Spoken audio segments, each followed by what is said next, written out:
The storytelling style is interesting and interesting, like a person telling the story. When mentioning Songkhla Province, the first image that pops up in many people's minds is probably Samila Beach, the iconic Golden Mermaid, or a city filled with diverse cultures, including Thai, Chinese, and Malay, which blend together exquisitely. But did you know that, before it became Songkhla as we know it today, this place was once internationally famous under the name Singora, or in Malay, Singora, which means Singa City, or it can also be interpreted as City of Mountains. The word Singkon in Sanskrit and Pali, which means mountain, may be a related root word. This name appears in ancient documents of Europeans, such as the Portuguese, Dutch, and English, who used to trade with this port city. The original location of Singora was not in the present-day Songkhla city, but at Khao Dang, Singkananakon district, which in the past was an important strategic location on the coast. In the 22nd Buddhist century, around 2160 BE, Singora was founded by an Arab-Malay ruler named Dato Mogol, who had close ties with the Ayutthaya royal court. Singora became an important trading port on the Malay Peninsula, exporting many products such as pepper, tin, birds' nests, rice, and herbs. Traders from Western countries headed to dock in this city, such as the Dutch, or Netherlands, the English, and the French, until Singora became one of the most prominent ports in Southeast Asia.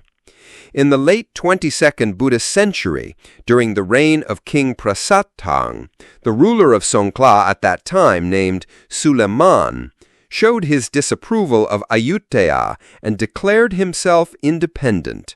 This was considered a defiance of the central power. In 2223 BE, Ayutthaya sent an army to suppress Singora decisively. The city was defeated and became a deserted city. Many people moved out of the city to settle in Bandlem Son, which later became the center of the new Songkhla city during the Ratnakosin era. Songkhla was later incorporated into the administrative structure of the Kingdom of Siam, with a succession of provincial rulers under the name of Na Songkhla, taking care and governing this region for many generations. Songkhla became an important city in the south, both economically and culturally. Although Singora became a deserted city, traces of its past glory still remain, especially at Khao Dang, Singkananakon district, where there are still many ancient ruins, such as more than 14 old forts, pagodas on Khao Kai Muang, the ancestral cemetery of the Na Songkhla family, and ruins of ancient temples, which were the cemeteries of the Dutch in the past. All of these have been registered as ancient monuments by the Fine Arts Department, covering an area of more than 2,460 rai to preserve them as national historical heritage. The story of Singora is important evidence that tells us that South Thailand is not just the edge of the kingdom, but was once the center of important trade, politics, and culture in the Southeast Asian region. Singora is a symbol of the prosperity, the courage to govern oneself, and the diverse identities of the southern people.